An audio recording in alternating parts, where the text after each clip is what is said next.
Hey guys, this is Zach from Say What Zach here. Didn't plan on doing a review video of any of the games tonight just because, again, I try to limit how much I do because I'm not supposed to do a whole lot of work trying to balance it with all the medical conditions and stuff I got going on. But watching the games tonight, I had to do some kind of review because it was a crazy night for comebacks, one-sided goals, wins, or for teams that weren't supposed to win, and it just, yeah, some craziness happened in the standings and the scores. So I decided, hey, I'm going to do a quick video on the scores, not too in depth like I normally do. I didn't take a whole lot of notes until towards the end. I was like, I'll take some of these notes. Made a little bit of a highlight list here, but yeah, just kind of went over the scores and the each period's like goal differential. It's some really weird left side stuff. So your first game was the New York Islanders taking on the Boston Bruins. This game went to a shootout. The 3-2 was the final.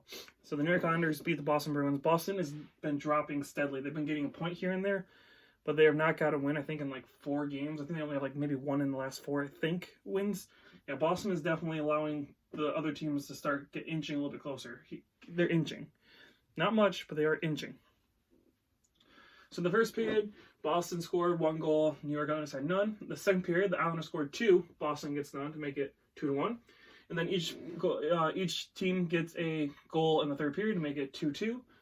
And then they go no goals in overtime, go to shootout, the Islanders win. Your shots on goal were 21-29 for Boston. So again, total shots don't really matter in this game because the team with the less shots had the win.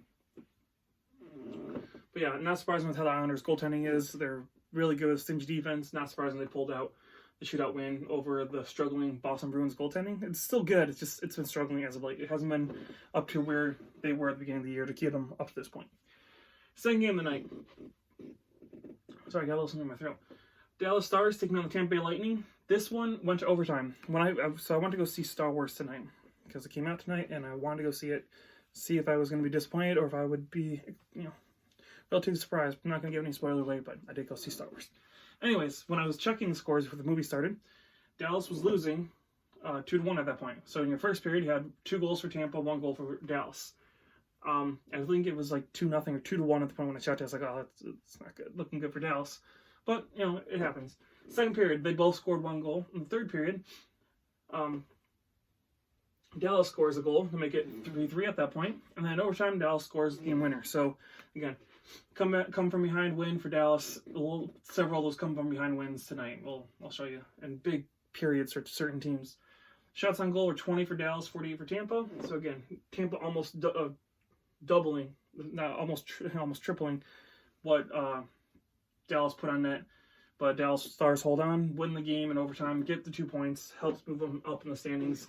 Tampa gets a point, helping move them up a little bit closer to a playoff spot. Buffalo, we'll get to Buffalo here in a second here. They need to get a win. And Jack Eichel was out tonight with an injury. So, 17-game streak snapped, which sucks. If you guys saw my Twitter, I tweeted about how it sucks to see a point streak like that end because of an injury. And you could tell that they were missing their top player tonight because, wow, Buffalo. Philly playing Buffalo. 6-1 is your final. Philly, right out of the gate, just annihilate them. I think it was 3-0 in the first period. So 3 goals for Philly, no goals for Buffalo in the third. In the first, second period, 3 goals for Philly, no goals for Buffalo. In the third, Buffalo was like, yeah, we're not going to give them a shutout. So they got 1. So 6-1 was your final. Shots, 29 shots for Philly, 17 shots for Buffalo. 17 shots. That's ridiculous. Even without Jack Eichel in the net or in play, you could see, yeah, they lost this game because of that. But I mean, shots on net, that's not even close to being good enough effort for against any team, especially Philadelphia Flyers, who are now starting to feel it for Lindbaum. They are starting to rally around this, and I've had this theory in hockey for a while that teams that have a rallying point tend to do something special that year. So you had the 97 or 98 Red Wings, you had the Chicago Blackhawks ending their drought, the Capitals finally getting over the Pittsburgh Penguins in 2018. There's just some kind of rallying point usually for a team. This could be the Philadelphia Flyers' rallying point. Is Oscar Lindbaum getting taken out for the season, dealing with this cancer situation? That might be it. I wouldn't be surprised to see Philly go on a tear right now, the league. Keep an eye on that. So anyways, Philly wins this one. Poor effort by Buffalo. Next game, we got the Columbus Blue Jackets taking on LA Kings. 3-2 was your final in overtime. So the big thing I noticed in this one, the Kings and Blue Jackets are starting to become a little relevant now. I don't know if you guys can read the standings. Again, I'm trying to make it bigger so you guys can see it. But LA's moved up to 34 points, so they're tied with San Jose and only, 6-7 points out of a playoff spot right now. That's not bad. I mean, 7 points is somewhat doable for a team that we really didn't think much of about a month ago. They're starting to come into that pace. Same with Columbus. Tied with New York in points, 36 points now. And 4, 5, 6, 7 points out of a playoff spot? That's, if they were in the Atlantic Division, they'd be even closer. They'd be 2 points. So yeah, 7 points out for Columbus. If Columbus can go on a winning streak, they could see maybe Pittsburgh if they drop out. You never know. Philly, I don't think that's going to happen. But yeah, if one of the teams in the Metro starts to drop, Columbus could be a team that maybe pushes in and be surprising. And Drunk Hockey Monk has showed in my face because she predicted that they would make it this year. I'd be owing her that money that I said I'd owe her. If you guys watched the very first video, one of the first videos we put out for our predictions before the season started. Anyways, your scores: 1-1 in the first, 1-0 for LA Kings in the second, and then 1 for Columbus in the third. Overtime, Columbus gets the winner. So yeah, that was a big game for Columbus. Shots: 28 for Columbus, 25 for LA. Again, that was one of the few games where, I guess not one of the few games. It varies again. Shots on net, I still say overall don't truly matter. It's the quality of the shots. But yeah, again, 17 shots, that doesn't even count, I don't think. Anyways, next game. Ottawa Senators playing against Nashville. 5-4 was your final in this one. Ottawa, they went in overtime, 5-4 in overtime. Ottawa is a team that is making themselves known, and honestly, the way the Atlantic is right now, I mean, it's really tight-knit. But say if Ottawa can win, go on a 5-game winning streak, and the way that some of these teams are playing, especially with Buffalo, with that mediocre and Jack Eichel maybe missing some time, Ottawa could push into a wild card spot. I mean, I think they can make themselves competitive until the end of the season. I don't know if they'll push into a playoff spot, but again, they're only a few points out. 5 points out? I mean, yeah, 5. Sorry, I had to do the math real quick in my head. 5 or 6 points out. That's amazing considering everyone thought they were going to be the worst team in the league this year. So good on Ottawa to keep pushing, keep playing, and making themselves not as irrelevant as we thought they would. Scores. First period, the Nashville Predators led 1-0. In the second period, Ottawa scores 3 goals to Nashville's none. So it was 3-1 after the second period. In the third, Nashville scores 3, Ottawa gets 1 to make it 4-4, and then in overtime, obviously Ottawa gets the game winner. Your shots on net: 24 for Ottawa, 37 for Nashville. So again, another point of just because you have a ton of shots doesn't mean you're going to win the game. So quality over quantity. Next game, Chicago taking on Winnipeg Jets. This was another big one that was just like I didn't expect. 4-1 was your final for Chicago. Chicago comes back from losing last night. A little bit of a down tick here. Goes into Winnipeg, third place in the Central, and beats them 4-1. Holds them to 1 goal. That's, yeah, another one I was just like, I can't believe Chicago actually won that. And I went to the movie wearing a Chicago Blackhawks hat and a t-shirt. So, I don't like Chicago, but maybe I have luck. And then I also moved there during their 2 of the 3 cup wins. I lived there 2009 to 2016. I lived in Chicago on and off. So most of the time I was in Chicago for most of the cup wins, and I hate it. So maybe I'm a good luck charm for a team I don't like. You're welcome, Chicago, I guess. I don't know. Anyways, that's just me talking out my butt. Who knows? Anyways, scores: 1-0 for Chicago in the first. No score in the second. Chicago scores 3 in the third, and Winnipeg gets their 1 in the third. Your shots on net: 32 for Chicago, 37 for Winnipeg. And there's your final: 4-1 for Chicago. So, yeah, good on Chicago for getting some points. And, yeah. I'm guessing Rob Leonard got the 1 goal against, so Rob Leonard continues to play well because Crawford played last night against Colorado. Speaking of Colorado, playing against Carolina, 3-1 was your final in this game. Carolina winning against Colorado. So Carolina are looking big right now. I mean, taking down Colorado is no easy feat, which is why I'm wearing the Carolina championship hat I have. That's a huge win for Carolina. Go in and take out most of the teams in Western Canada. And then go in and take care of Colorado, who's been one of the hotter teams as of late, and people are predicting to do really well this year. Takes them out relatively easily, if you will. Anyways, scores. In the first period, there was no score. Second period, no score. All the scoring was done in the third. 3 goals for Colorado, or for Carolina, 1 goal for Colorado. Shots on net, 40 shots for Carolina, 28 for Colorado. So yeah, Carolina puts a lot of shots on net. And James Reimer was in net actually for that one. I don't know if he started the game. I didn't double check, but I know he finished the game. So if he wasn't enough for the whole game, that was good to see Reimer playing that well. So they have Mrazek and Reimer playing that well, and they're shutting down some big good teams. That's pretty impressive. Next game, the Montreal Canadiens taking on the Calgary Flames. Montreal, so I'm wearing the Canadiens Winter Classic jersey. They go in and win 4-3 in overtime. Big goal by Max Domi to win this game in overtime. Again, making Montreal stay relevant and staying above the few teams, the wild Atlantic Division right now.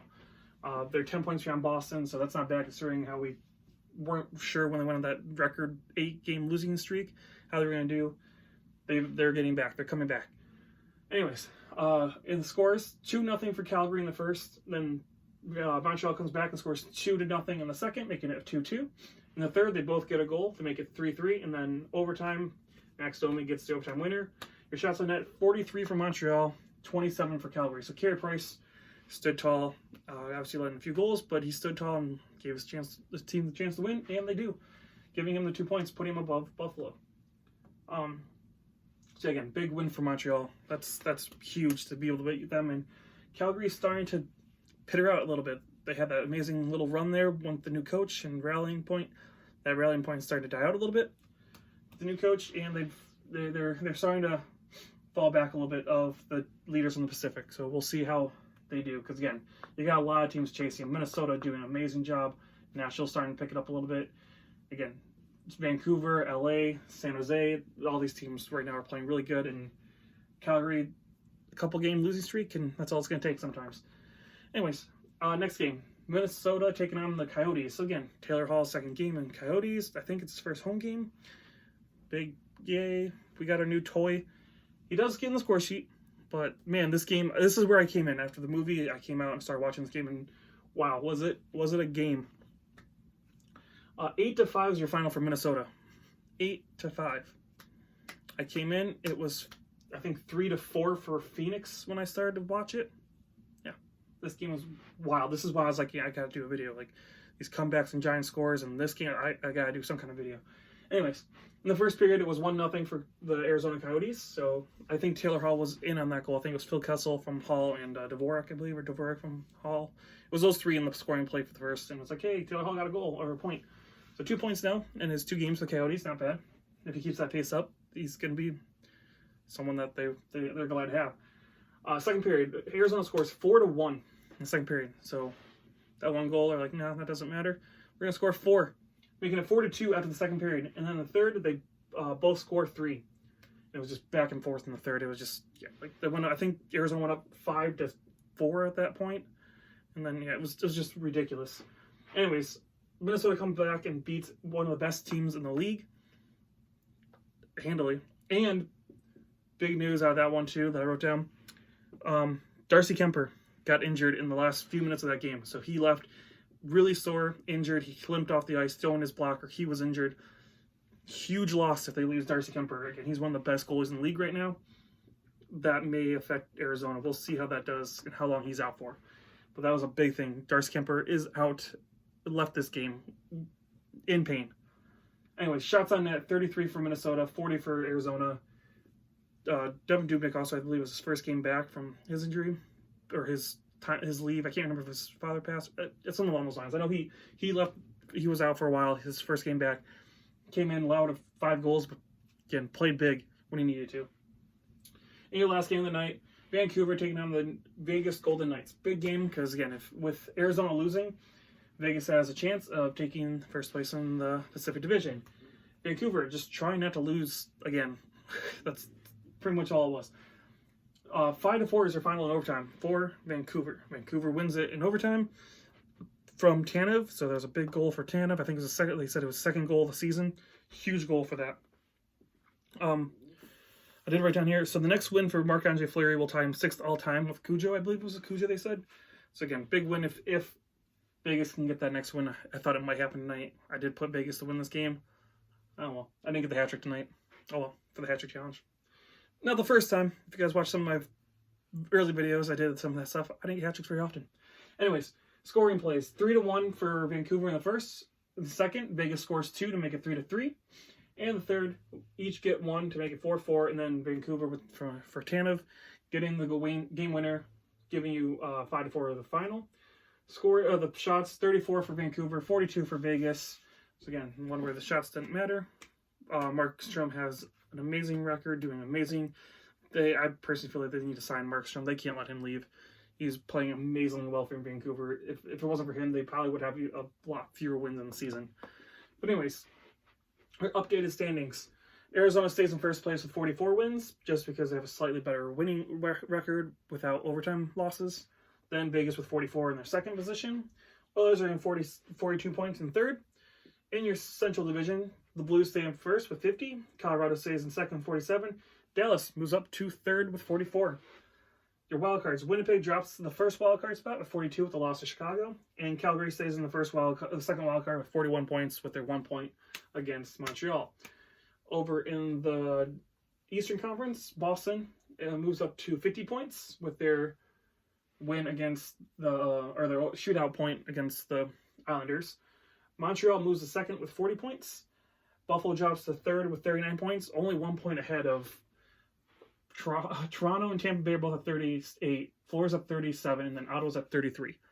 So, again, with Jack Eichel out, that could really mean some teams are going to knock them out. Anyways, Metro. Capitals stay in first with 53. New York Islanders move to 48. Carolina moves to 46. Your wild cards. Pittsburgh stays in your first wild card with 44. And Philly is still in your second with 43 points. Yeah, that was the big things. There's a lot of movement today. Again, a lot of it showed up on the board. Again, you see Dallas moving in, Vegas staying in where they are. You see Philadelphia getting some wins, Montreal moving up. Yeah, it's some big wins and some weird scores tonight. But anyways, that is your scores for and current updated standings for Thursday, December 19th. Again, hope you guys enjoyed the video. Give us a like and subscribe if you did. This is Zach from Say What Zach, and thank you for watching. And again, I wasn't planning for this, so sorry if you guys weren't expecting it. But it was a night where it was worth the video doing it randomly like this. So, again, hope you guys enjoy it, and I will talk to you guys again Saturday.